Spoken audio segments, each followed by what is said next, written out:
샬롬 샬롬 샬롬 샬롬. 하나님 사랑합니다. 여러분 주 안에서 사랑합니다.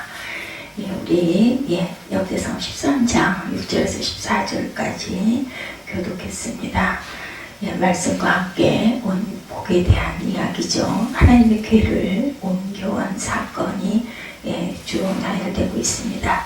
1절부터 14절 보면 다윗이 천부장과 백부장과 모든 지휘관과 더불어 의논하고 다윗이 이스라엘의 온 회중에 이르되 만일 너희가 좋게 여기고 또 우리 하나님 야훼께로 말미암았으면 이스라엘 온 땅에 남아있는 우리 형제와 또 초원이 딸린 성읍에 사는 제사장과 르이 사람에게 전령을 보내 그들을 우리에게 모으게 하고 우리가 우리 하나님 궤를 우리에게로 옮겨오자 차올 때는 우리가 그 앞에서 묻지 아니하였느니라 하매 뭇 백성의 눈이 이 일을 좋게 여김으로 온 회중이 그대로 행하겠다 한지라.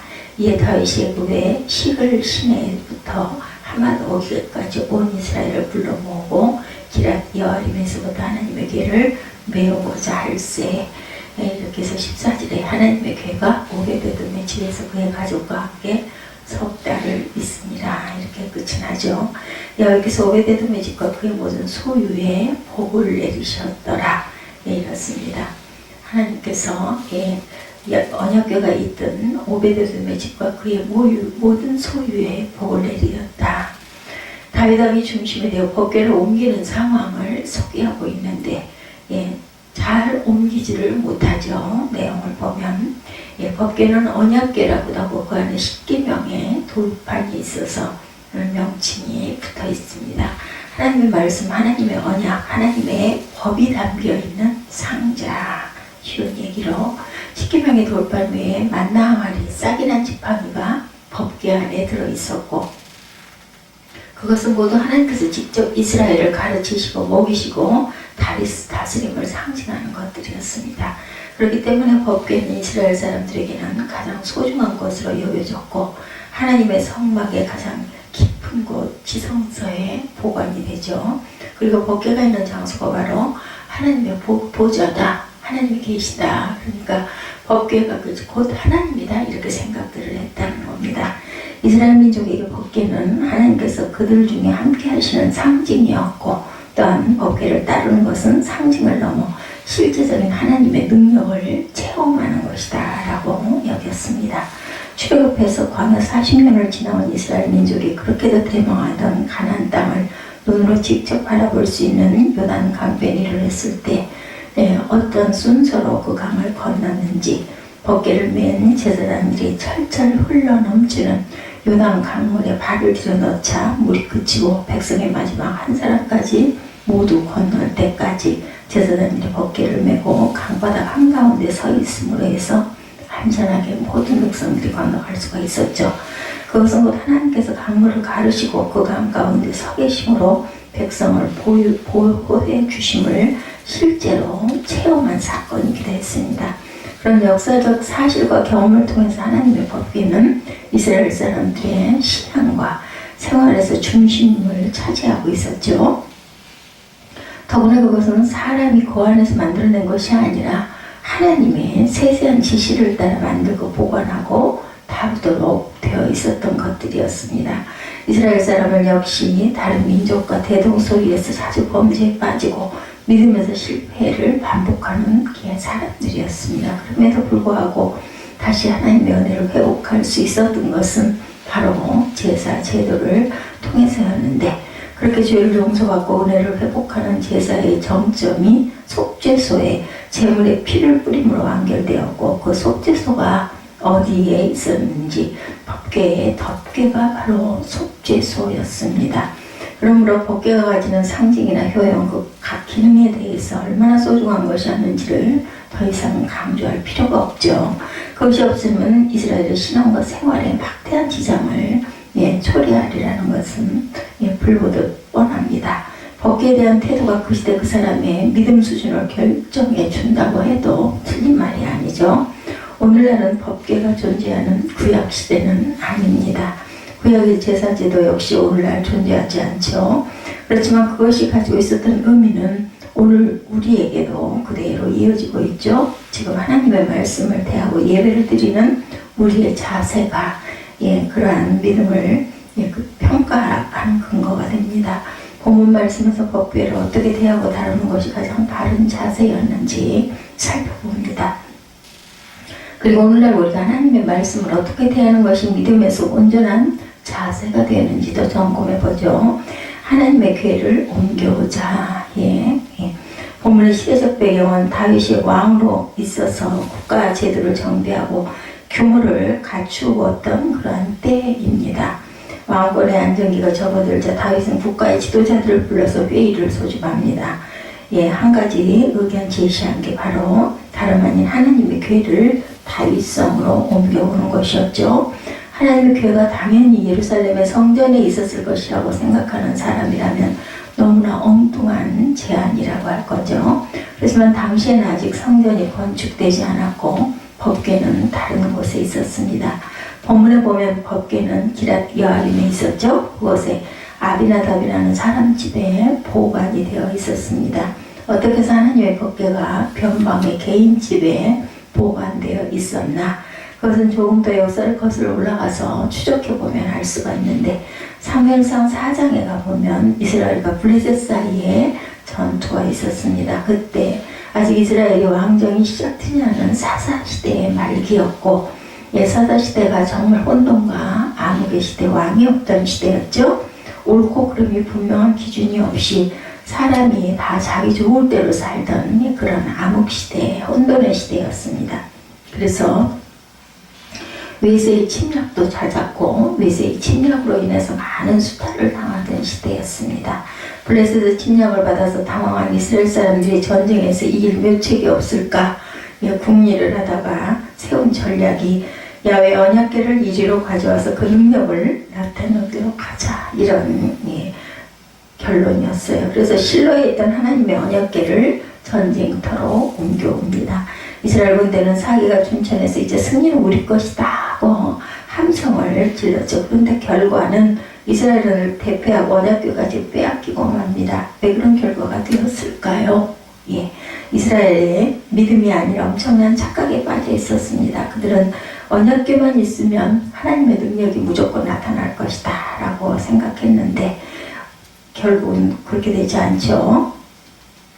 하나님은 당시 이스라엘 사람들의 범죄의 부패를 보셨고 회개하지 않는 그들의 생활을 외면하고 계십니다. 그러므로 이스라엘이 제대로 된 믿음이 있었더라면 언약궤가 아니어도 이겼을 거죠. 어디에 있든지 상관이 없었을 건데 전쟁에 다급해진 사람들이 자기들의 주제된 삶을 회개하는 일은 뒷전으로 하고 언약궤만 있으면 능력이 나타나리라고 기대했던 것은 어리석은 미신에 지나지 않았습니다. 오늘날도 마찬가지죠. 자기 인격과 생활 속에 말씀을 받아들이지 않으면서 무턱대고 복을 받기를 원하는 것은 그것은 기복신앙에 불과합니다. 십자가를 목에 걸고서 하는 것이 할지라도 그것은 절대로 아무런 의미가 없죠. 언약궤 베드선 제사장까지 타락한 사람이었는데 그것은 더 말할 나위가 없었습니다. 그다음 언약궤는 나무 상자에 불과한 것인가? 그렇지는 않습니다. 성전에 기념물로 법궤까지 위하신 블레셋 사람들이 그것을 자기들의 다곤 신전에 바치죠. 말하자면 법궤를 제물로 바쳤습니다. 그런데 그날부터 다곤 신상이 제대로 서 있는 일을 보질 못합니다. 밤만 새고 나면 엎어져 있고 세워놓으면 다시 엎어지고 불안한 일은 거기서 끝나지 않고 법궤를 다시 블레셋에 가드로 옮겼는데 가드성 사람에게 독한 질병이 생깁니다. 다시 에그론으로 옮기려 하자 두 손 두 발을 흔들어서 그들은 거절을 하죠. 블레셋 사람들은 언약궤가 가는 곳마다 하나님의 화가 미친다는 사실을 깨닫게 되고 급기야 언약궤를 이스라엘로 되돌려 보냅니다. 그렇게 되돌아온 언약궤가 기랏 여아림에 있는 아비나답의 집에 머물게 된 것이죠. 거기서 20년 동안 보관되어 있었습니다. 그렇게 방치되다시피 한 하나님의 언약궤를 생각해낸 사람이 다윗 아니었죠. 나라가 좀 안정이 되자 우리는 얼마나 하나님을 사모하고 의지했던 다윗이었는지 우리는 알죠. 언약궤가 없다고 해서 신앙생활이 불가능한 것은 아닌데 하나님의 언약궤를 점유주에 허복시키려는 시도는 그의 믿음을 짐작하게 합니다. 다윗 왕의 제안에 모든 사람이 동의합니다. 모든 백성이 좋은 일로 잘하는 일로 여기고 동참했습니다. 드디어 언약궤를 옮겨오는 작업이 시작되고 같은 사건을 다루고 있는 사무엘하 6장 1절의 기록을 참고하면 그때 동원된 인원이 3만 명에 달했다 그렇게 증거됩니다. 각종 악기를 연주하는 출타대가 대열을 이끌고 갑니다. 다윗 왕이 하나님의 언약궤를 얼마나 소중하게 여기고 얼마나 귀하게 여기었는지를 짐작할 수가 있죠. 언약궤를 옮기는 데는 그렇게 많은 인원이 사실은 필요하지 않습니다. 제사장 몇 사람이면 충분하죠. 그런데 여기 여러 계층의 백성을 참여시키고 뛰어난 군대를 출동시키고 찬양과 연주로 하나님의 성호를 높이고 그리고 성대한 행렬을 이룹니다. 수만 명이 동원이 되죠. 그런데 그만 그 동원돼서 옮기는 과정에서 웃사가 죽습니다. 행렬 도중에 불상사죠. 언약궤를 실은 새수레를 실끌고 소들이 뛰는 바람에 궤가 흔들리자 웃사가 급하게 그 손을 대죠. 그것을 붙들려고. 그렇게 했던 웃사가 그 자리에서 그만 죽습니다. 성대했던 행렬이 멈추죠. 사람들이 두려워합니다. 다윗 왕도 더 이상 앞으로 진행을 시키지 못합니다. 다윗 왕은 매우 좋은 의도로 언약궤를 옮기자는 제안을 했고 그리고 모든 사람이 예 없이 그 일을 좋게 여겼고 하나님께서도 그 일 자체를 싫어하실 이유가 없는데 그런데 왜 이렇게 언약궤가 왜 이런 그 불상사가 일어났을까? 무슨 잘못이었을까? 법궤가 20년 동안이나 개인의 집에 보관되어 있다면 이스라엘 백성들의 무관심이 크게 달했던 것을 알 수가 있죠. 3절에 사올 때는 우리가 궤 앞에서 묻지 아니하였느냐고 한 다윗의 말이 있습니다. 그 세월 동안 언약궤가 잊혀지고 있었다는 거죠. 언약궤가 잊혀지고 있었다는 것은 하나님에 대한 그 믿음이 소홀했고 하나님의 말씀에 대한 무관심이고 웃사의 불행이 그 극치로 나타나기도 합니다. 이미 말한 것처럼 언약궤는 사람의 작품이 아니라 하나님께서 지시하셔서 치수까지 정확하게 만든 작품입니다. 그렇다면 옮길 때 또한 하나님의 말씀대로 옮겼어야 하는데 언약궤에 무심했던 사람들이 모든 내용을 그만 잊어버리고 기억하고 있더라도 무시합니다. 그렇게 해서 괜찮다고 어떻게 하든 무슨 상관이야 이렇게 생각을 했던 거죠. 언약궤를 옮길 때는 제사장이 어깨에 메고 가는 것이 하나님이 정하신 방법입니다. 민수기 4장, 신명기 10장에 나타나고 있죠. 다윗도 나중에야 그 사실을 주의합니다. 그런 자기들로서는 정성을 다한다고 새수레를 만들고 거기에 언약궤를 실어 옮기려고 했던 거죠. 그것은 블레셋 사람들이 사용하던 방법이기도 했습니다. 거기다가 웃사는 마치 자기가 그 언약의 보호자가 되는 것처럼 넘어지지 않도록 붙잡은 겁니다. 믿음이라는 것이 온전히 하나님의 말씀만 따르는 것이라는 원리를 생각하지 않습니다. 새수레를 사용한 것이나 흔들려 떨어지려고 하자 그것을 붙잡은 것은 우리가 생각할 때 이성적으로는 뭐 틀린 생각이 아니에요. 그렇죠?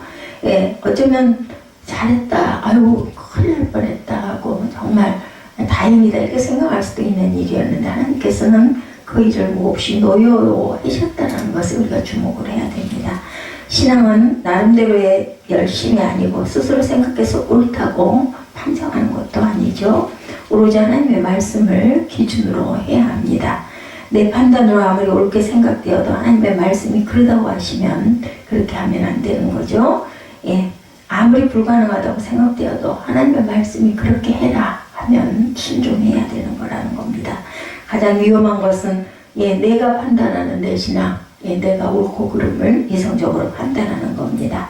하나님께서는 그것을 결코 좋아하시지 않는다. 그런 열심은 전혀 하나님을 감동시키지 못한다. 그래서 그런 얘기하죠. 앞서가지 말아라 이런 얘기합니다. 오히려 질문을 살지 모른다는 거죠. 언약궤를 옮겨오자는 것은 선한 동기에서 시작이 됩니다. 그런데 그 방법이 틀렸다. 목표만 좋으면 상관없는 것이 아니다. 결과만 높고 많게 나타나면 과정은 무시해도 좋은 건 아닙니다. 하나님은 우리가 과정과 방법에서도 선하신 뜻을 따르시기를 원합니다. 실질적 급급한 사회 속에서 우리가 살고 있습니다. 우리는. 그죠? 결과만 좋으면 과정이 어떻느냐 묻지 않는 세상이 돼버리고 말았어요. 예, 뭐 뒤로 가도 거꾸로 가도 서울만 가면 되지 이런 생각 옳지 않다. 선한 방법이 성공을 위해서는 가장 불리하고 나쁜 길이라고 예, 매도와 대도 상관이 없다는 거죠. 그러나 하나님은 그렇게 평가하지 않으신다는 것을 우리가 다시 한번 깨달아야 됩니다. 동기도 옳고 목적도 옳고 방법도 옳아야 됩니다. 어디서 가장 옳은 것을 찾아낼까요? 그렇다면 도대체 그럼 어떻게 하나님의 말씀이 모든 방법을 말씀해 주시고 계시죠. 오베데돔의 집에 성대하게 진행되고 있던 언약궤를 옮겨가던 행렬은 우사의 사망으로 그만 중단이 되죠. 사람과 사람의 얼굴빛들이 노려지고 다윗도 두려움을 금하지 못합니다. 내가 어찌 하나님의 궤를 내 곳으로 오게 하리오라며 더 이상 발걸음으로 옮기지를 못하죠. 그럼 이제 하나님의 언약궤는 어디로 가야 할까? 다시 아비나베드의 집으로 돌려보내야 할까? 그럴 수도 없습니다. 죽은 우사가 바로 아비나베드의 아들이었기 때문이죠. 소상집으로 어떻게 언약궤를 옮길 수가 없죠. 누가 섣불리 언약궤를 옮기겠다고 말하는 사람도 없습니다.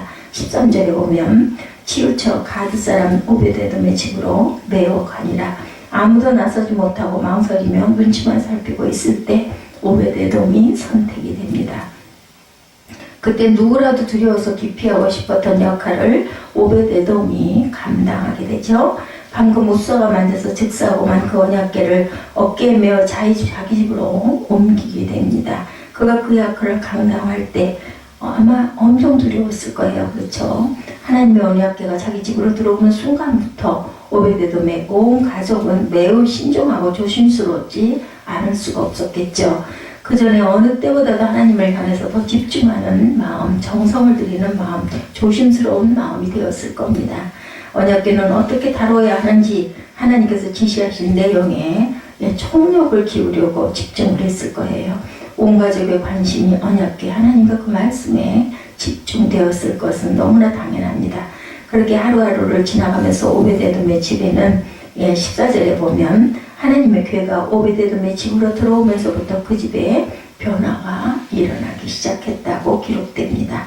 어떠한 변화가 일어났을까? 그 집에 복을 받기 시작했다는 거예요. 그 소유의 복이 내려집니다. 더 나아가서는 언약궤가 다윗성에 안치된 다음에도 오베데돔은 언약궤를 관리하고 섬기는 소중한 직분을 맡게 됩니다.